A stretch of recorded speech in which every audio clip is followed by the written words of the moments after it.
पवार साहब, आप पद्म भूषण से सम्मानित हैं। हमारे इंफॉर्मेशन टेक्नोलॉजी के एक बहुत बड़े आइकन हैं। NIIT हिंदुस्तान और कई देशों में छाया हुआ है। ये जो IT में और ITES में जो आपने एक इतना बड़ा सिलसिला, और हम very proud of that also, वो है क्या चीज़? IT इंफॉर्मेशन टेक्नोलॉजी या कंप्यूटर्स भी जिसको बोलते हैं जी सबसे इम्पोर्टेंट डिफरेंस क्या है? जी, कारण जी। फ़र्क ये है जी कि इंफॉर्मेशन टेक्नोलॉजी डील करती इंफॉर्मेशन के साथ। आइडियाज़ हो गए, हाँ। शब्द हो गए, जी। वर्ड्स हो गए, नंबर्स हो गए, ये सब इंफॉर्मेशन है। जी अभी तक जितनी भी प्रिऑक्यूपेशन लोगों की, जब नौकरी ढूंढते हैं तो मशीनों के साथ ढूंढते हैं। कि तो मतलब अब कहाँ पे कहाँ फैक्ट्री मशीन में है, ज़्यादा कहाँ मशीन फैक्ट्री है, हाँ। वहाँ जाके रोजगार मिलता है। जी तो अब इंफॉर्मेशन जो है उसकी मशीन यहाँ पे है, ये उसकी फैक्ट्री यहाँ पे। नई मशीन जो तो- है वो अभी फैक्ट्री में नहीं है, वो दिमाग में है, लेकिन दिमाग तो हमेशा हुआ है। पहले मशीन नहीं है तो कुछ नहीं हो सकता। जी जी ठीक है। अब पिछले कुछ 25-30 सालों में एक अहमियत आने लगी इंफॉर्मेशन की ही, कि जो इंफॉर्मेशन है उसी में वैल्यू है। हमारी जो फील्ड है IT, जी। जिसमें प्रोग्रामर जो लिखते जी। हैं वो प्रोग्राम उनके दिमाग में से निकलता है। क्या बात है। तो इसका इसलिए मतलब हम है कहते हैं कि अब अहमियत आ गई है कि दिमाग की, इंटेलिजेंस की, माइंड की। मैं ये पूछना चाहता हूँ कि जो अभी IT की कोर्सेज आप जो दे रहे हैं वो किस तरह के हैं? अलग अलग स्किल्स में भी हैं? पिछले 10-12 साल में कई और सेक्टर्स में डिमांड आना शुरू हुई। जैसे कि? शॉर्टेज, जैसे बैंकिंग ले लीजिए आप, जी। फाइनेंस ले लीजिए, जी इंश्योरेंस ले लीजिए, जी। हॉस्पिटैलिटी ले लीजिए। आप कोई उदाहरण दे सकते हैं कि ये जो स्किल की ट्रेनिंग, आपकी IT की स्किल ट्रेनिंग जो होती है वो किसी का काम किस तरह से आसान करती है कोई भी क्षेत्र में? बहुत साल पहले आपको याद होगा जब आपने जब पैसे निकालने या जमा कराएं तो बैंक की ब्रांच में जाते हैं, हाँ, अपनी और एक नोटबुक काउंटर लेके। में बैठते हैं, पासबुक लेके जाते हैं, वो अपने लेजर खोलते हैं, जी हाँ फिर वो कहते हैं जी आप परसों आना वापस। अब क्या होता है, जी कम से कम अब आप ब्रांच पे जाएं जी तो वहाँ जो लड़का बैठा है जिसने कंप्यूटर में कुछ सीख लिया है, जी हाँ वो आप उस जाकर बोलते हैं कि ये मैंने जमा कराना है, ये कम कराना है, उसकी सारी इन्फॉर्मेशन वो ऑपरेट करके आपको, जहाँ 10 दिन लगते थे, 5 दिन लगते थे, वो 5 मिनट में कर देता है। हाँ, उसके भी फॉर्मूला होते हैं कि किस तरह और से स्किल उसको होते हैं। एक तो जो ऑपरेट करता है, उनके पीछे बैठे हैं जो लोग उसके प्रोग्राम लिख रहे हैं कि ये प्रोसीजर क्या होगा, वो प्रोग्रामर बन गए। जी। तो ऑपरेटर अलग हो गए, प्रोग्रामर अलग हो गए। जी जी तो ये सारा जो टेक्निकल ट्रेनिंग है हाँ। वो एक लाइफ को, हर एरिया में एक लाइफ को बदलते जा रहा है। और यही जॉब मार्केट हमारे ministry of labour and employment भी जुटी हुई है इस मामले में। तो इनका रोल क्या है और कैसा है? ITIs जो हैं उनमें से कई ITIs ने बहुत अच्छा काम किया कि यंगर जनरेशन को कैसे एक जॉब मार्केट में लाया जाए। जी और इस समय वो एक ट्रांसफॉर्मेशन के तौर पे देख रहे हैं कि जो नई एक इकोनॉमी बनी है, न्यू इकोनॉमी कहते हैं, जिसमें बहुत सेक्टर्स में इम्प्रूवमेंट है, तो वो दो चीज़ों में बहुत जोर लगा रहे हैं कि किस तरह से नए स्किल्स जी वो क्रिएट करें, अपने प्रोग्राम चेंज करें, लंबे करें, मॉडिफाई करें, उसमें टेक्नोलॉजी यूज़ करें।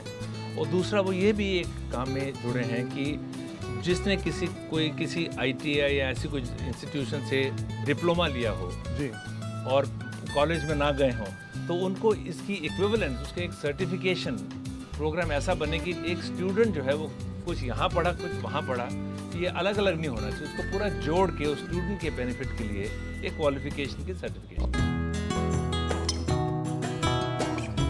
मान लीजिए किसी ITI के ट्रेनिंग कोर्स से निकले जो ministry of labour and employment कर रही है, हाँ, उसका जो ट्रेनिंग सर्टिफिकेट होगा वो क्या हमारे BA और MA के डिग्रीज़ के साथ कोई उसका मुकाबला? जो एफर्ट्स हैं, MOLE के एफर्ट्स हैं, अलग कई मिनिस्ट्रीज़ के एफर्ट हैं कि लोगों को स्किल दी जाए, जी उसका फॉर्मल एजुकेशन से लिंकेज बनाने का एक जरिया बनाने की कोशिश हो रही है। जी तो उसमें उसको हम कहते हैं एजुकेशन क्वालिफिकेशन फ्रेमवर्क, जी जी जी कि आपने यहाँ इतने कोर्स किए और डिग्री नहीं की, लेकिन आप 12वीं क्लास के बाद अगर आपने इतना कुछ सीख लिया कि जो कॉलेज का 3rd ईयर का स्टूडेंट है वो नहीं जानता, तो क्यों नहीं आपकी ये सब जितने क्वालिफिकेशन उसको बराबरी देके उस स्टूडेंट को आप 3rd ईयर में ले जाएं, या उसको आप कहेंगे इसका जितना कुछ इसने किया है इसके बेसिस पे इसको डिग्री मिल सकती है। जी तो ये एक हुनर जो है इंसान का, या जो उन्होंने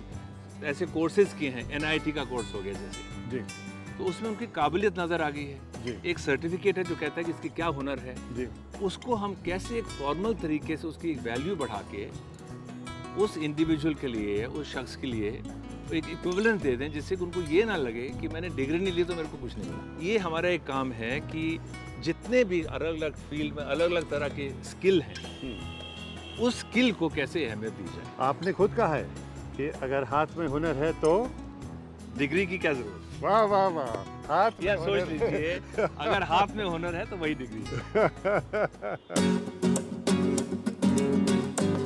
होल इन द वॉल जिसे आप कहते हैं कि बड़े अंडर प्रिविलेज लोगों को आप पढ़ाते हैं, सिखाते हैं, ये ज़रा क्या प्रयास हैं बताइए ज़रूर।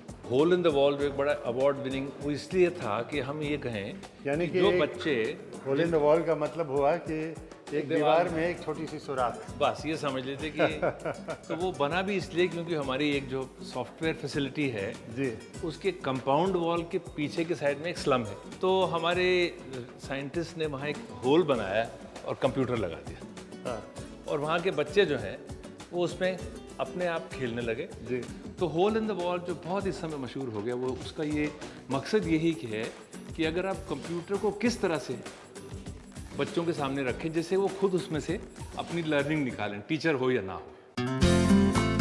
पर आपने तो एक्चुअली ये सिर्फ हमारे देश के बच्चे नहीं, आप चाहे चाइना के हो या साउथ अफ्रीका के हो, भूटान के हो, उनके साथ भी आप बहुत बड़ा काम कर रहे हैं। और ये कैसे और ये क्या काम कर रहे हैं वहाँ? भूटान में जी। इंडियन गवर्नमेंट ने एक फंड किया प्रोग्राम, अच्छा जहाँ पे 100 में से 25 लोगों को IT एजुकेशन 4 साल से हम देना शुरू कर रहे हैं, चाहे वो प्राइम मिनिस्टर से शुरू करके। तो हर सेक्शन ऑफ सोसाइटी के लिए एक एक माध्यम बन रहा है उनको एक अपना फ्यूचर बनाने का।